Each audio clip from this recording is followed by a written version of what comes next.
All right, starting soon. Let me just grab this link and share it with the community.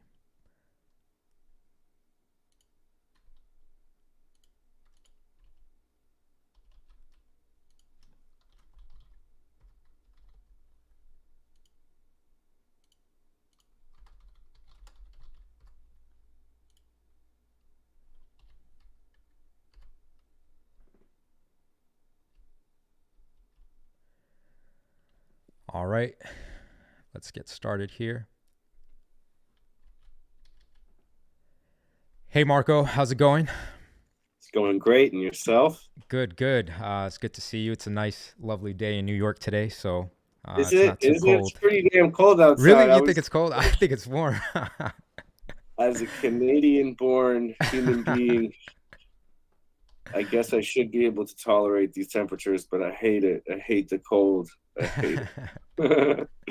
Nice. Yeah, we'll give the community a chance to jump in here. Everyone's excited on Discord. Thanks for joining us. Thanks for taking the time out from your busy schedule and busy day to join the Tracklib community. Thanks for having me, man. Yeah, of course. So for everyone joining right now on our YouTube, make sure you guys join on the Discord if you guys want to ask questions. We're here with none other than Marco Polo. He's a music producer, sample creator, and a beast on the MPC. He's worked with the likes of Masta Ace, Pharoah Monche, KRS-One, Phonte, Talib Kweli, Sean Price, and many, many, many more. His drum kit series, actually, Pad Thai, is well known in the producer community. So shout out to Marco Polo, and thanks for joining us. Hopefully everyone is ready for this Q&A and the live stream where we listen to a couple of your guys' beats. So just to recap the format for everyone, we'll learn a little bit about Marco Polo, his history, what you've been up to, the things that you've accomplished throughout your career, and all the things that you're continuing to accomplish. And then we'll dive into the community's beats and have you pick your top 3 beats. So that's the format of the live stream for everyone joining. If this is your first time, welcome. If you're part of the Tracklib community already, welcome back. And I'm excited to have everyone here. And again, just make sure you guys post your questions in the actual Discord. So I can't see that. Where can I guess you'll fill me in on questions or the chat because I can't see any of that. Yeah, I'll fill you in as questions come in. I'll make sure that we ask them to you from the community. Perfect. So awesome, cool. So Marco, tell us a little bit about yourself, a little bit about your background, and just give people an intro, of who you are. No problem. Hello, my name is Marco. I was born in Toronto, Canada, and I'm a producer, sound designer, touring artist, put out my own albums. I moved to New York in 2001, so I guess I've been in New York for 20 years now. And I moved to New York specifically to pursue production and hip hop production and get my beats to people. And yeah, I moved here, started interning at a studio called The Cutting Room, which is legendary in Manhattan. Legendary. And that's where I met a lot of artists. I was in sessions with De La Soul and Kanye before he blew up, and Mos Def, Talib Kweli, just as like an assistant engineer. Nice. And then I left the studio.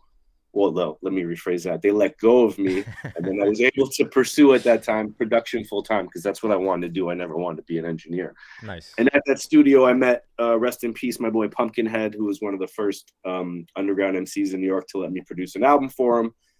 And then I met the most notable, which changed my life, was meeting Masta Ace, and we started working together.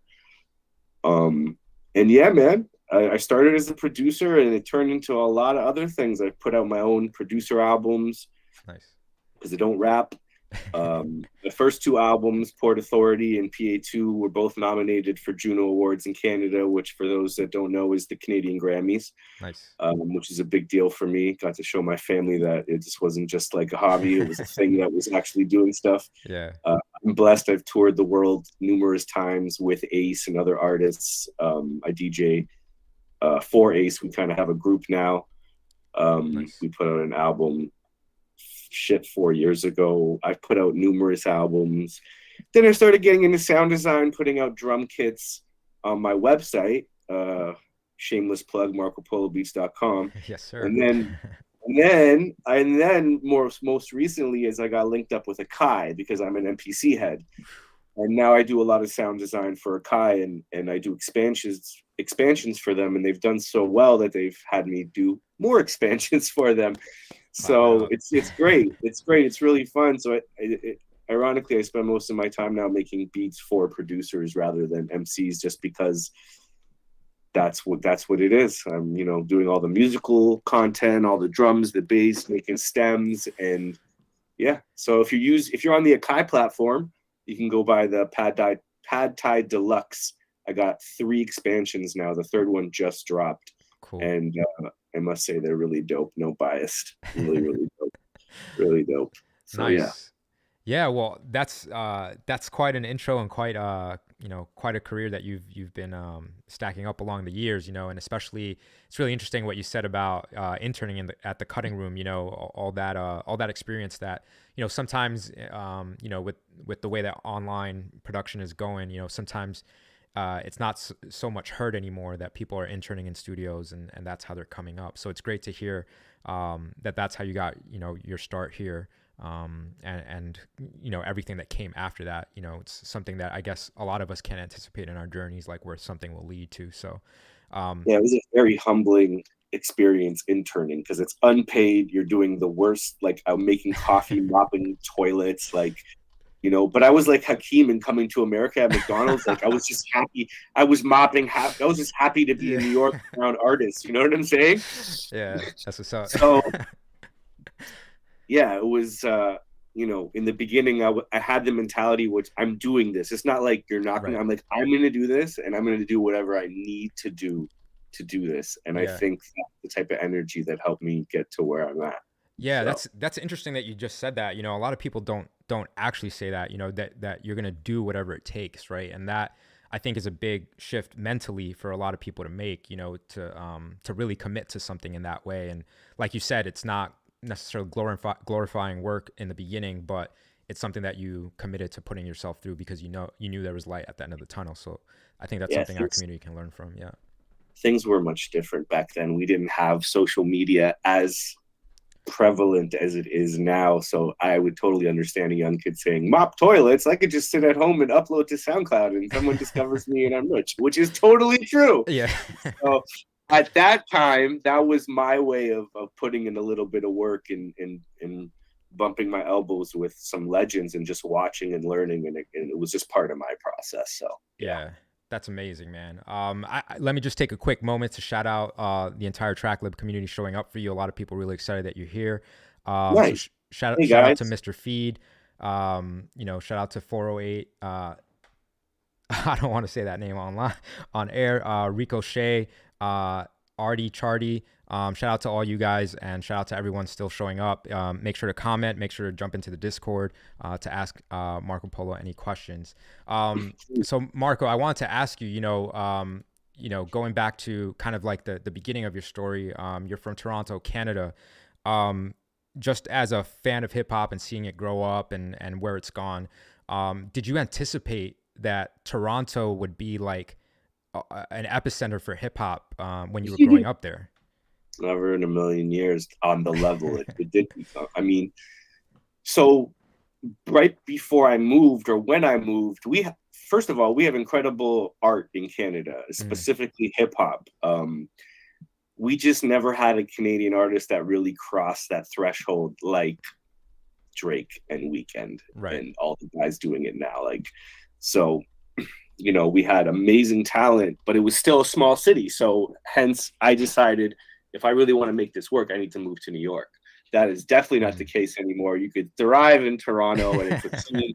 Now everyone's got the microscope on Toronto, thanks to guys like Drake and Weeknd. But yeah, no, I don't think anyone would have called that. It's amazing, though. I think it's amazing. Yeah. Canada's always been a place that has provided musical talent and legends.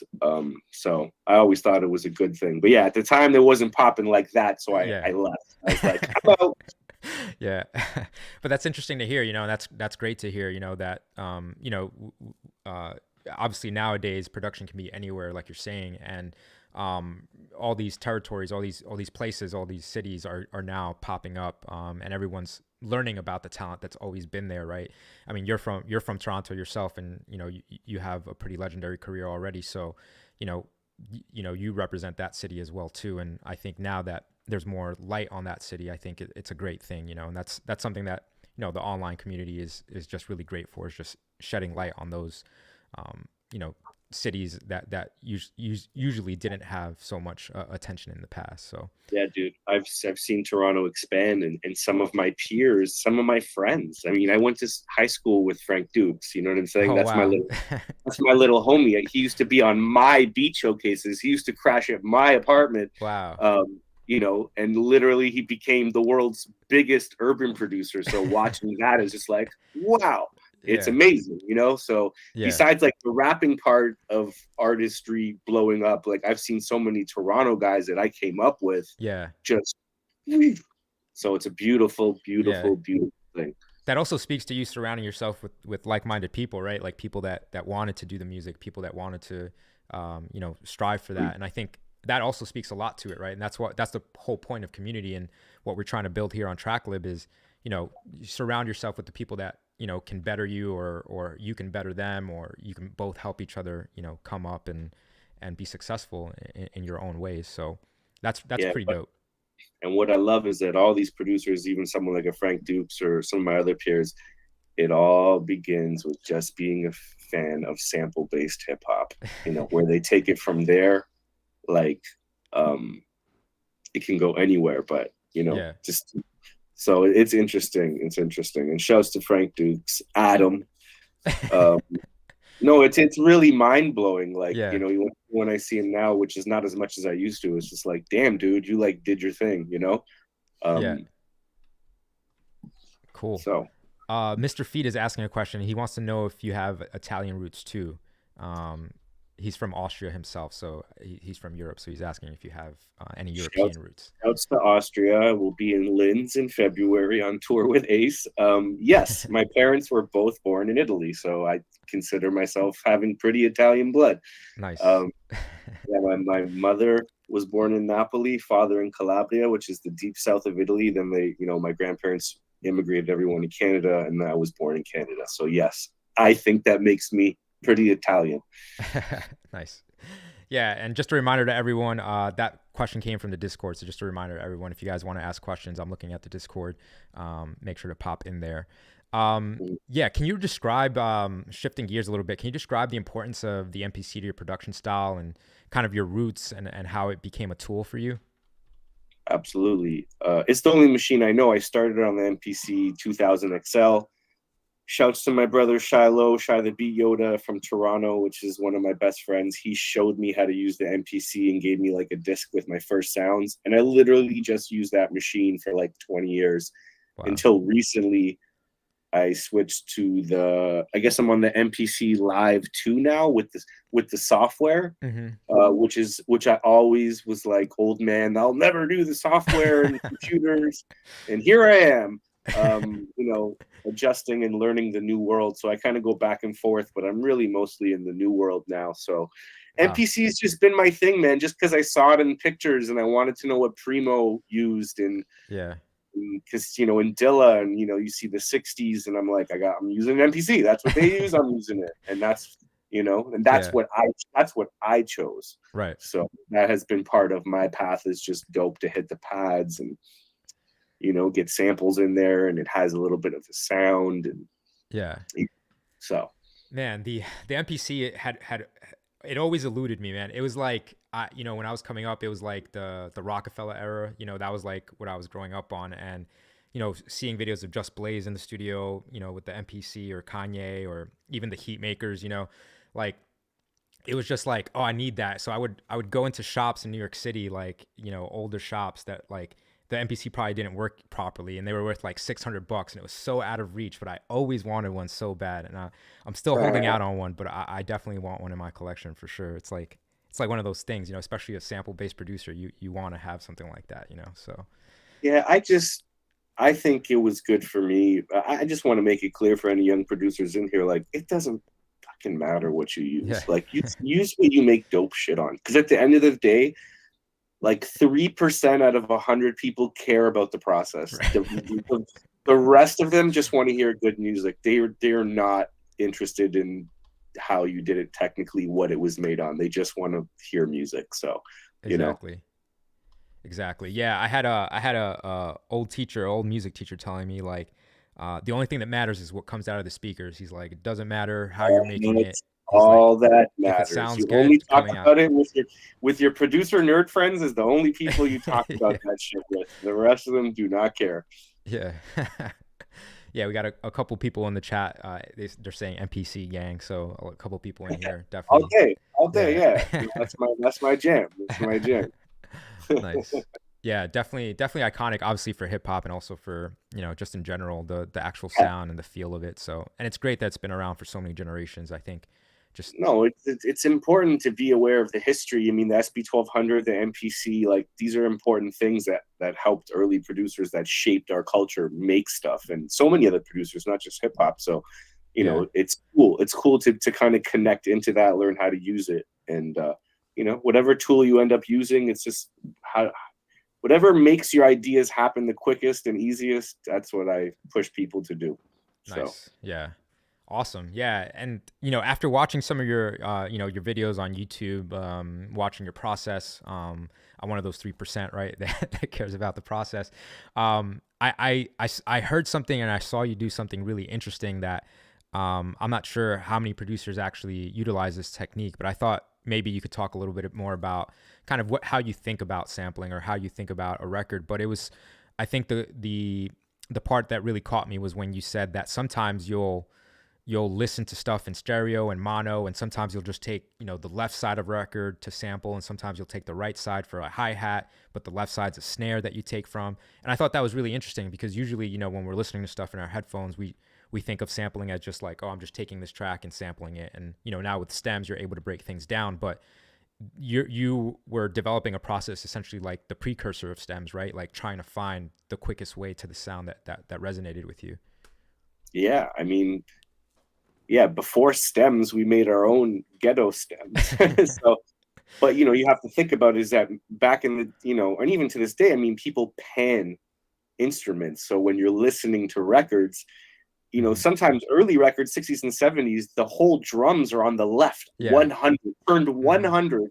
The music is on the other side, right, 100. So if you, separate them, you now have technically your own little stems, right? So, sometimes when you hear something and you want to make a beat with it, you don't want the drums in the track to be heavy because you want to add your own drums. So sometimes if you listen to the panning, you're able to either mono something or just use the right side. You have less drums. So when you lay your drums, it's easier. It's just, you got to listen and figure it out.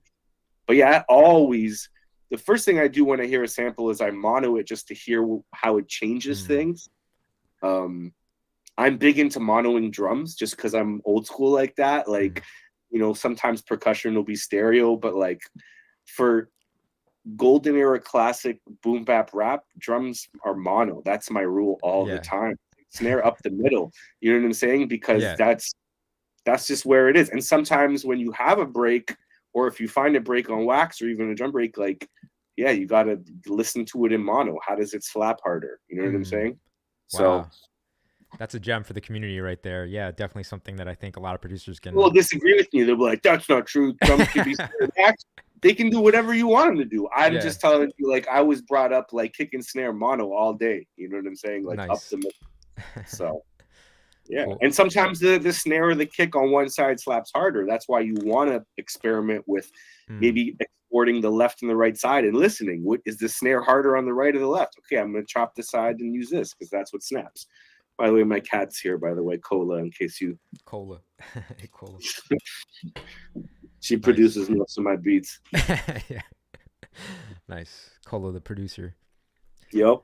Cola Polo. You know what's funny? Tied in. Let's just tie it into today. So the sample I chose today was a song I did with Little Fame from the legendary MOP called "Fame for President." And during the pandemic, my cat, my first cat, Misha, shout her out. She passed away, and I didn't have a cat. And Little Fame called me and said, I found me and my wife found a cat. Do you want it? And Wow. here she is, Cola. So connected to the same dude that did the Wow. track of the sample we're flipping today. Full circle. It's an Wow. interesting story to me, Cola. I know they probably don't care, but No, that's full circle for sure. That's amazing. shouts Yeah. to Little Fame MOP, one of the greats. Yeah. Nice. We got a question from the Discord community. A lot of people are interested still in the, your MPC. What's your favorite model nowadays? The MPC Live or the 2000 XL? There's no favorite, man. They're both very different. The 2000 XL, all the older MPCs, they're not connecting to the computer, so it's a standalone thing that has nothing to do with the digital world. You know what I'm saying? Yeah. So there's people that are very militant about keeping their production just analog. So if that's you, then you stay in that world. But the MPC Live 2 is what I'm currently on, has the ability to do both. And now that I'm like working with software-based stuff and the things I can do that I could never do on the XL, it's so hard to go back. Like, Right.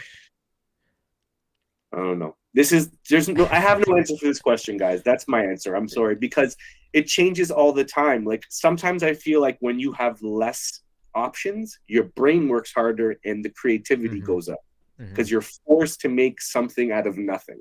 Like how did Pete Rock, with 7 seconds of sampling time on the SP1200, make records that sound bigger than some shit I hear today? Yeah. Like this, and they came up with crazy things like sampling records at 45 because it's faster, it takes up less time, then slowing it down to get that. Like, it's brilliant. So some of the most hip-hop brilliance that will never be duplicated was done on very minimal setups. Now in the digital world, we literally have unlimited capabilities, and sometimes I feel like I'm spinning my wheels. Like I have everything now. I have plugins.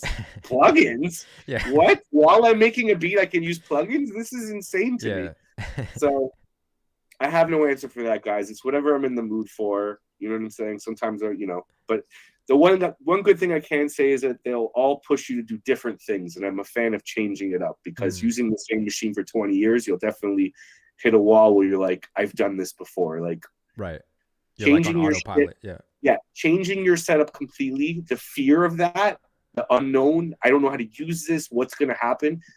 Embrace that. Don't be scared of it, because that's going to make you do shit you never did and help you get to the next phase of your progression, whatever that is for you. Nice. Great advice. Great advice right there. We got another question. Lazy Jack and FinPen. What's your favorite sample flip of all time? My favorite sample flip of all time. Oof. Give me a second, guys. I'm thinking. It's always hard to pick a favorite. It is. I hate, like, even if it's like one of your top ones. I love your question, but I also hate it because it's like so difficult, right? So my two favorite producers of all time are DJ Premier and JD, aka J Dilla. So do I pick a Primo joint or a Dilla joint? Man, that's like, What Dilla did on the Black Star song "Little Brother," if you guys are familiar with that, YouTube it. How he chopped that record, and I forget the original, is like some godly, like taking minute pieces of the record, like as it plays, and making a loop that didn't really exist in the actual song. Like that is sampling brilliance. Yeah. And the brilliance of Dilla. All I can give you is the song name. I forget the original record. I'm sure it's a Google away. But Black Star Little Brother by J Dilla is definitely at the top of my list. Nice. Awesome. Thanks for answering that. I'm sure the community really, really appreciates that as well. We'll get a couple more questions in, and then we're going to head into listening to the beats. Obviously you mentioned at the beginning of the interview and looking through some of your work, you've been working on, with artists, you've been working on your own instrumental albums, like you mentioned. What's that process like? What's like is there a difference between you making your own instrumental album versus trying to make production for, an artist? I guess usually I don't have a lot of intent. Like when I sit down to make a beat, it's just kind of sitting down to make a beat. Um, the only exception to that is now that I work with Ace, I will sit down and try and make something that I know he'll like because I know his Mm, taste and we're kind of like in a group, so I got a feel for it. But generally, most of my life, I just try and make something dope that I feel. Then it fire. kind of gets determined after what it's used. Is this a song? Is this a beat that someone should rap on? Is this Mhm. a beat that I should send out that's a little too weird for rapping on it, but could be used for like maybe I could get it licensed in a TV show. Maybe it's good for instrumental project. Mhm. I kind of just focus on the creativity and after the fact determine what's going to happen. Is this going straight to the garbage can? Is this going to be on an Mhm. album? And that's what happens because usually like I just put out these instrumental albums on my site, MP on the MP. There's 3 volumes. Those weren't made with the idea of an instrumental album. They were just Wow. beats in the stash that I loved that I wanted people to hear. the Wow. rappers that rappers passed on. So I was like, I want to share this music. So I just kind of started going into the stash and making volumes of beat tapes, and that's how that happened. I probably wouldn't do that again though. I think I would, if I do an instrumental album again, do it with the intent that this will be an instrumental album. Um, Nice. so those are more like compilations of beats that were just Right. sitting around. Yeah, kind of like your own personalized playlist of like, But things yeah, that for sure, if I did yeah. another beat album, it would be like I would make like interludes and little beat interludes and connect the dots a little Nice. bit more cohesive. Um, but yeah, Cool. We have a lot of questions coming in, so I'll try and get to as many as we can. So Inception is asking, uh, do you do you prefer to oh, we just asked that question.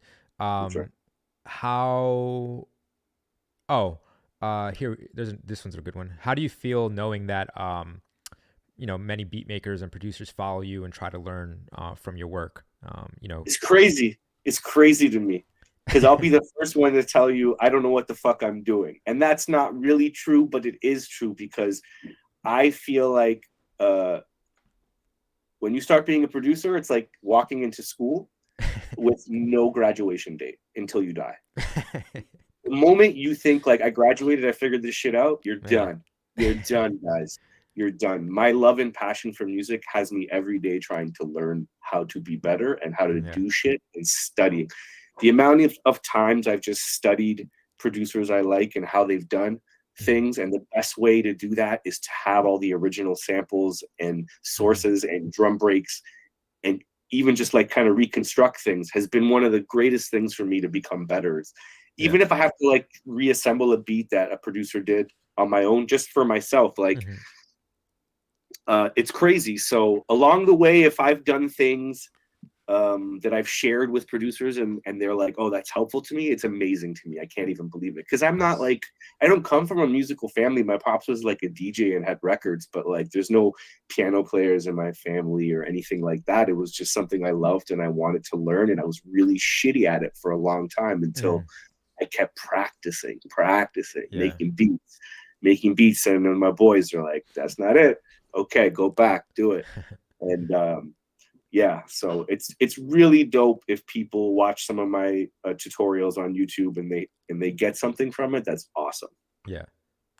No, that's amazing. That's something we don't often talk about in the producer community, I guess, but it's great that you mentioned it. Is trying to understand what other producers are doing and other people that are inspire you doing their records and trying to recreate that in your own way, right? And I think every almost every other genre, it's like normalized to do that, right? Like if you're a guitar player, you learn guitar songs, like you learn popular songs to learn the guitar, and then eventually you do your own stuff, But with hip hop, it's almost not talked about that. That's a great way to do it too. You can learn every melody is something that you can play on a piano. You can sit there and literally figure out every single note if you really want to, So I think it's really interesting you brought that up because it's not something that we often talk about in the producer community. So that's great. Yeah, it's important, man. It's important. It's important. You want your drums and stuff to slap, and you're like, I want to do. How does Dilla like? You gotta do it. You Yeah. gotta go do it. Like if especially with the internet now and who sampled. As much as I have a hate and love relationship with that website, it's a tool. It's a Yeah. tool. You could literally, as a producer, go find out a song you like, see all the sources, get them, and just for shits and giggles, see if you can go make that beat and see how it sounds compared to the one that your favorite producer made. Yeah. You will, even if you fail miserably, you will learn so much that no fucking classroom can teach you in that little moment. Yeah. Shit, use Tracklib, man. It's another great resource. You know what I'm saying? Like, yeah. But yeah, I still do it to this day, man, just to learn. Just to learn. Same. I actually do the same. And what I've been doing is I've been taking my record collection now, instead of just sampling it, I'll try and recreate the instrumental. I'll try and create like what Quincy did on that record, or like playing VSTs and instruments yourself. Yeah, just taking a trillion bass, or a keyscape, and just being like, okay, what note is that? Why does it make me feel that way? Like all that stuff. And it's interesting going back in time like that, like to the actual record, and being like, oh wow, this is like what they were thinking. Like it's crazy. Oh yeah, no, it's cool that you said that, because I actually am going through that right now with sound design. Is that now that I'm making a lot of compositions and music that I hope people will sample or I sample, it's a crazy process, because it's like I could play the exact same notes on the bass that are in this record I love, but why does it sound like that? Yeah. How does it sound so dope? Obviously, they had a real bass, it was an analog console, but like even just trying to get a cold ass VST to have a bit more life, and trying to like process it and using plugins, like, yeah, I freak out with that shit all day. That's I'm here like a scientist. Yeah. I went crazy. Like, why does my shit sound so unhuman? So yeah. Nice. Cool. Well, let's get into the beat streaming portion. But before we do, one last question for you. Like, what's like the future of Marco Polo? Like, where do you want to see yourself going? So I think I'm a perfect example of like a successful working producer that you may have never heard of before. Like, I don't have like a platinum hit, but I've done a lot of cool shit, and I make money so I don't have to have a day job. So I just want to kind of keep this vibe going. Nice. But last year I did some major label shit. Like I did a joint on Lute's album. Lute signed to J. Cole's label.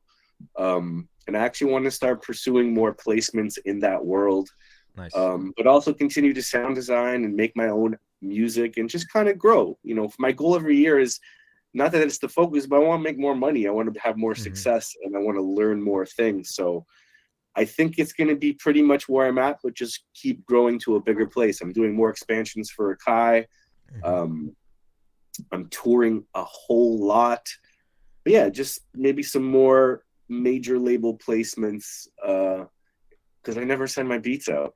That's the reason. That's the reason I don't have them. It's me. I'm stopping myself because it's never been a focus of mine. So yeah, just expand my brand, and I'm working on a masterclass for Akai. Nice. So we're gonna be putting that out in the next year. Just get better, man. Just get better. Awesome. Inspire people like they've inspired me. Nice. Awesome. Yeah, and definitely. Yeah, hopefully all that comes true. Definitely the community behind you on that one, and those placements would be great. You can use Tracklib to clear those samples once you do absolutely. Thanks to Tracklib, I cleared 2 samples. Yeah, there we go. Nice. All right, let's get into the streaming portion. So for everyone out there, the next portion of this is we're going to be listening to the top 10 beats picked by Tracklib from the Chop Up Challenge. So for those of you not familiar, you can join our Discord. We'll post the Chop Up Challenge at the beginning of the month. We'll post a sample that you can flip, and the submission deadline.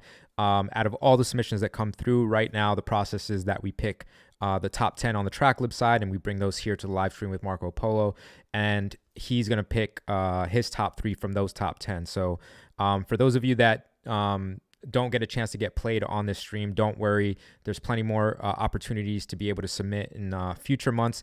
And also on the Discord community, sometimes the members will organize their own little streams within Discord so that everyone can get listened to and can get feedback. So it's a great place to be for all the sample heads out there. Make sure to hit the link in the description if you guys want to join. So let's get into it. Let's get into the first one. Let's see who we're listening to the top 10 that you guys chose. Yeah. Here we go. Here we go. The first one is from ACFX. Here we go. ACFX. Okay. Just here we go.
Okay. Fire. Yeah, you can give feedback as we go.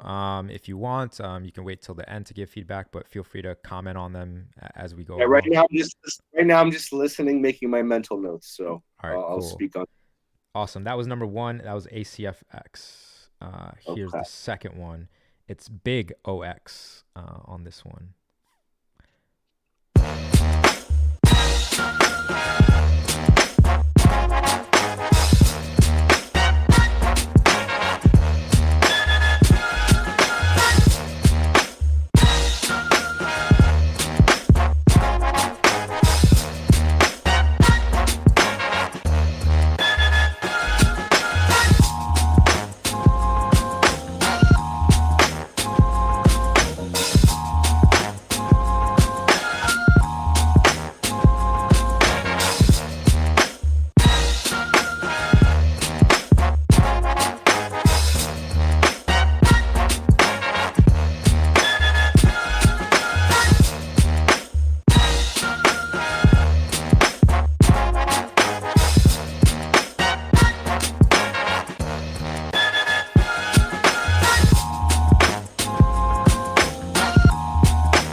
Woo. Okay. Boy. Like the Big OX.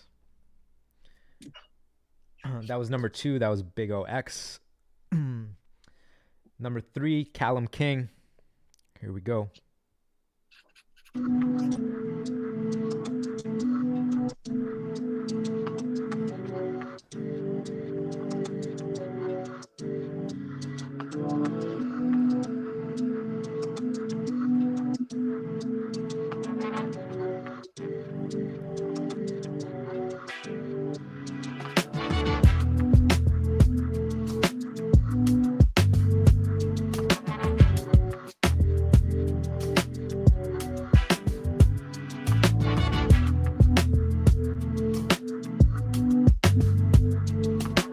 So interesting to hear the same sample interpreted in all these different ways. Yeah, it's crazy.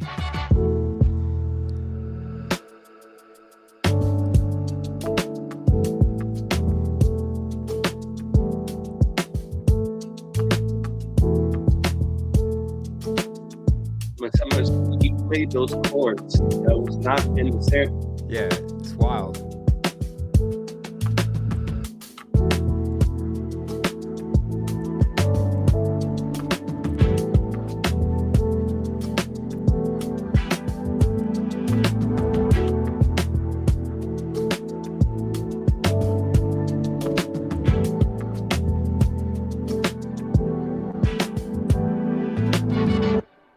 Interesting. Cool. Oh, wow. Yeah. Definitely some creativity in the Tracklib community. Make sure you guys are joining the Discord. That was number three, Callum King. Here we go with number four. This is Inception.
Man.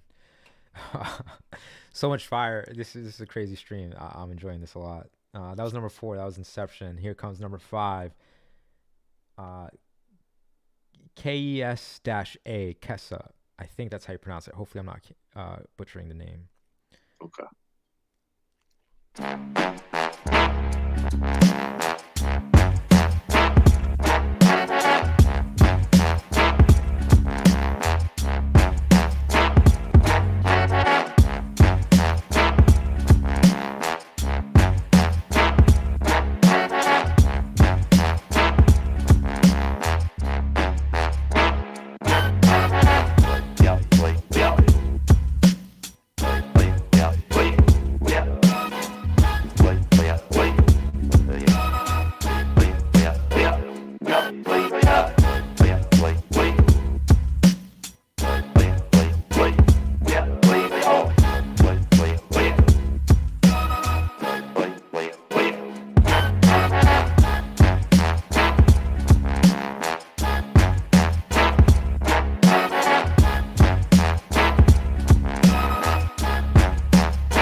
Okay.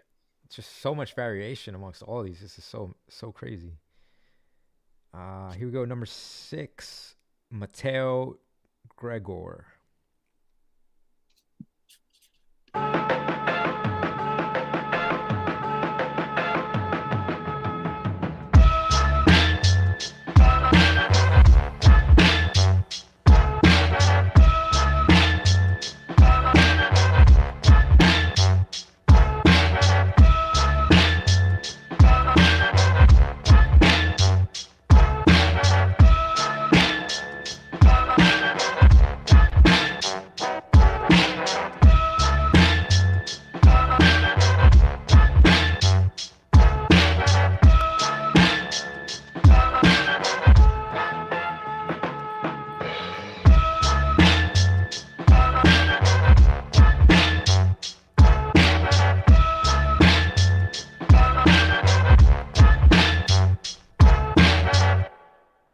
Okay. Oh.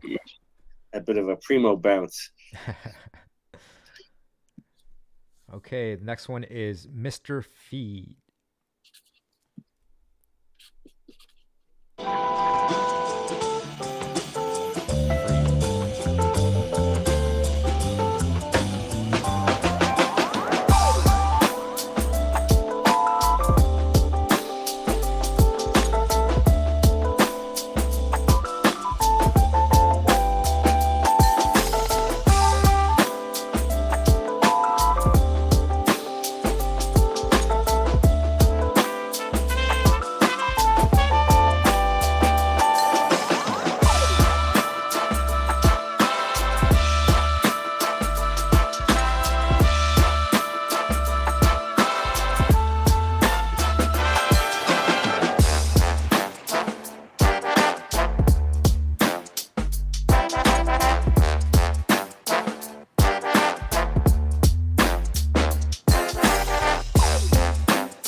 Yo, went in with the change-ups, man. Yeah.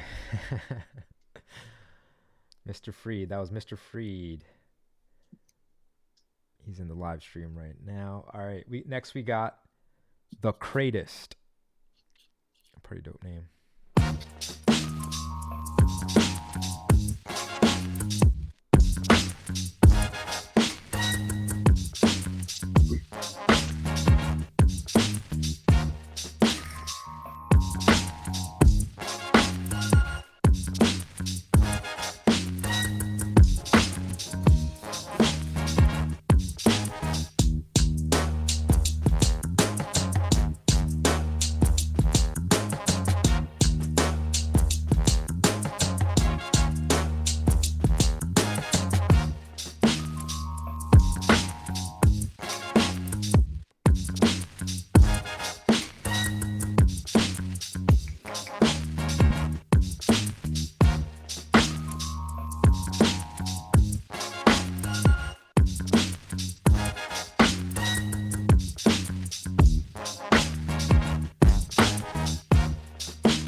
Man, these bounces.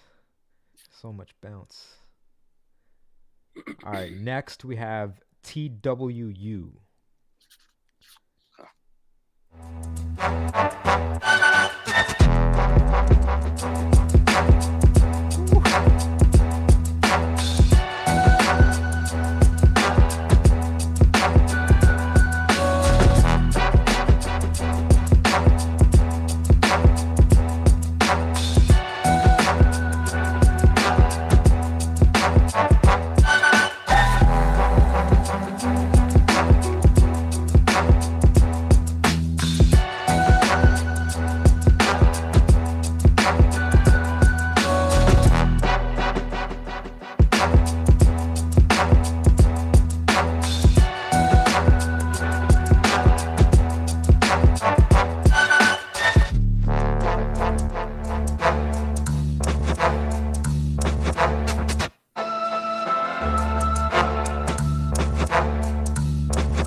Right now, TWU is the man to beat. Oh man, that was. Oh yeah, I'll reserve my comments for afterwards. But that was crazy. That was wild. Oh, this one is. I'm all over the place now. Bits and Pieces by Lazy Jack. All right. Okay. Yeah, so it's Lazy Jack. Sorry. Here, I'll start over.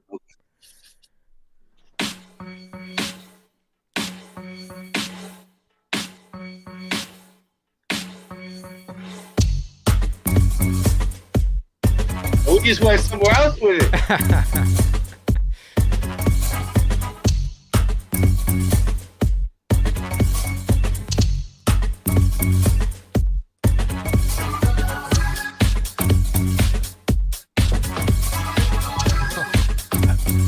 What the fuck is happening right now?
Wow.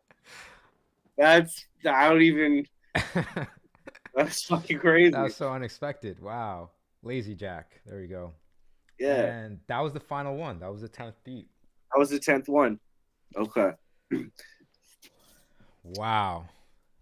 Yeah, that was a wild card right there. Lazy Jack with the wild card decision to take it to like some Daft Punk dance shit. So I think I have my top three. Cool. We'll start with the number 3, and I'll just you'll announce it. You'll give your feedback, and I'll play it again. So yeah, first of all, I want to say shouts to everyone that submitted, and secondly, my opinion ain't shit. I'm just a guy. But I will speak freely on just like what spoke to me. I thought everyone had great ideas. The first thing I listen to, guys, when I hear beats is drums. If the programming and the drums are not rocking, it doesn't even matter what else is happening. And that's like what I personally listen to. And obviously overall vibe, you know, as a composition. Because once I start hearing things that are throwing me off, it kind of takes me out of the zone. So just a little bit of how I decide. So you want me to pick my third, starting up Yeah. with number 3 first? Yeah, we'll go 3, 2, 1. Yeah. Okay, the third ironically was the third beat you played. Callum How do you? King. Yes. Callum King. All right, we'll play this one again. Or do you want to give your feedback first? No, play it. I'll All give right, the feedback while playing. sounds good.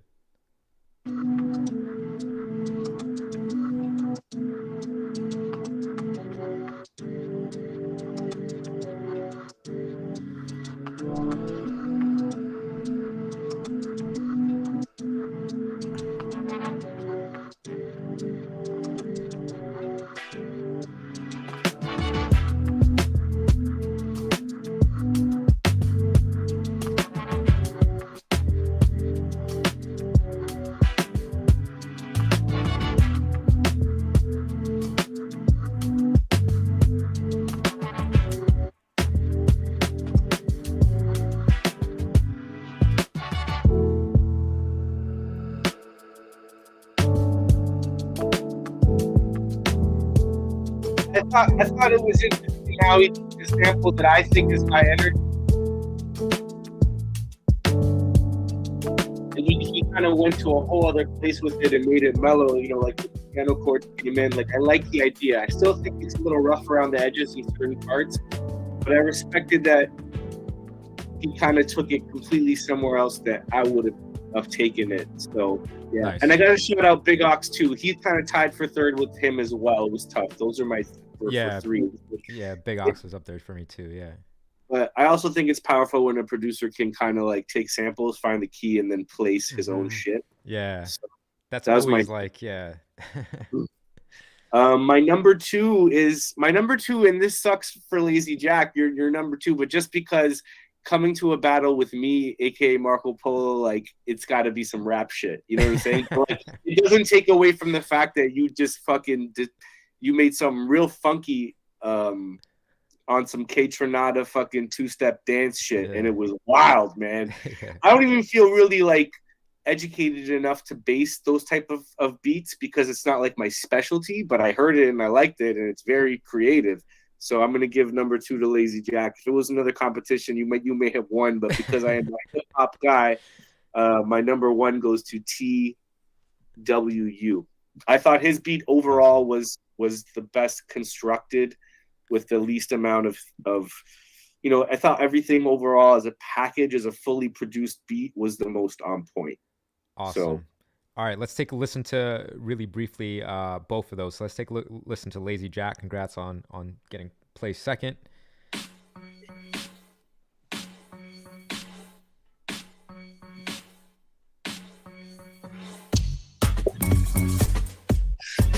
That's crazy. like, I can't do shit like this.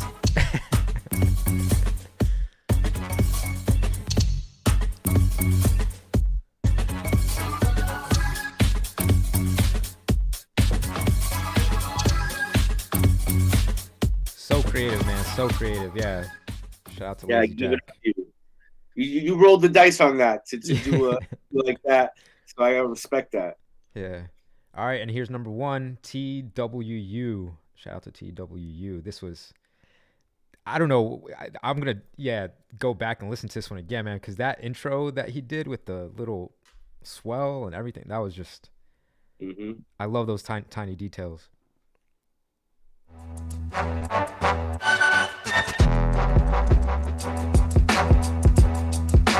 This shit hard.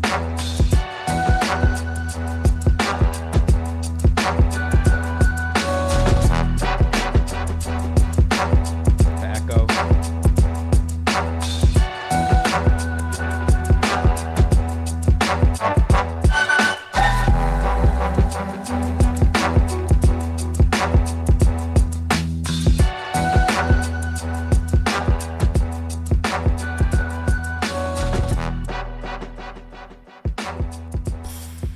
Man, TWU taking number 1 spot.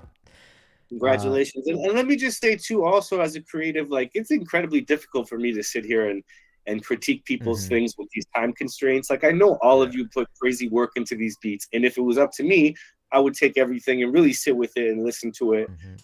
But this is me doing it as fast as possible for the purposes of the stream. So shouts to everybody. Yeah. You all did your thing. There's great ideas in all your beats, and just shouts to y'all. Awesome. Thanks for saying that. Definitely a lot of work going in. Join the Tracklib Discord community. We're in there. I see all you guys putting in the effort. I see you guys helping each other out too, providing tips for each other. Setting each other like samples and encouraging each other to flip. So really a great community we're building here. And if you want to be a part of it, if you want to be a part of more of these streams, level your sample flips up, hear other producers, hear how they'll take the same sample. Definitely join us on Discord. Definitely follow Marco Polo on Instagram as well. Follow Tracklib on Instagram. And make sure you guys keep joining us month after month, because the top winner gets some cool Tracklib merch to go along with it. So yeah, thanks a lot again for everyone. Thanks to you, Marco Polo. Thanks for taking the time out of your day. And it's been a pleasure and an honor getting to interview you, and also sharing the stage with you as you listen to these beats. And shout out to everyone here in the community, man.